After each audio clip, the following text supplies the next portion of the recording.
Today's news. CBS News on the Hour, presented by Indeed.com.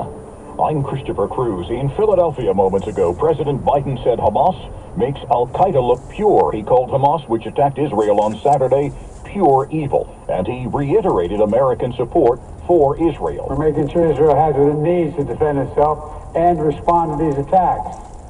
It's also a priority for me to urgently address the humanitarian crisis in Gaza. The UN is asking Israel to rescind its order for 1 million residents of northern Gaza to move to southern Gaza by tomorrow. The president spoke today with the families of 14 Americans who may be hostages of Hamas.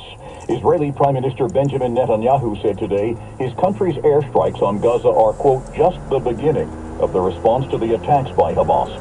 CBS's Holly Williams says things will only get worse in Gaza. There is a ground offensive expected in the coming days, and Israel has also ordered a total siege, meaning that it's not allowing any food, fuel, or medicine to cross the border into the Gaza Strip. A senior State Department official tells CBS News that 500 to 600 Americans are thought to live in Gaza. There are worries that the violence in the Middle East will come to the U.S., says CBS's Natalie Brand. In the U.S., Jewish communities are taking extra precaution.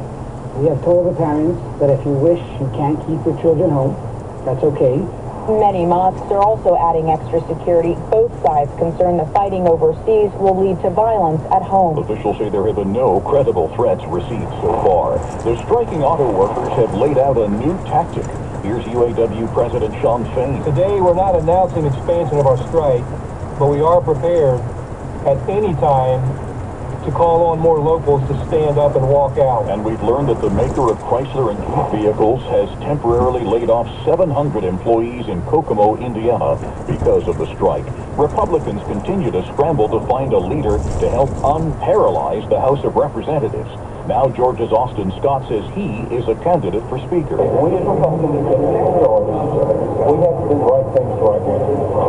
We're not doing it right now. Ohio Congressman Jim Jordan says he is once again a candidate for Speaker. Maui County, Hawaii has released some of the 911 calls made during the fires that destroyed much of the town of Lahaina 2 months ago. More on that from CBS's Jonathan Vigliotti. There are two things that are striking about these calls. First, it appears there was only one dispatcher on duty, and 2 hours into this crisis, there was still no sign of any first responders. The county, meanwhile, has yet to release an official timeline of their emergency response. The Dow is up slightly at the close. This is CBS News.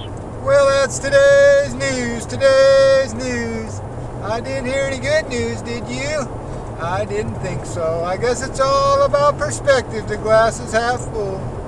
Well, as always, I'd like to thank you again for coming along with me on these Dash Cam News adventures. You know the drill. Peace, love, and all that hippie jazz. Bye-bye, everybody. It's 79 degrees outside.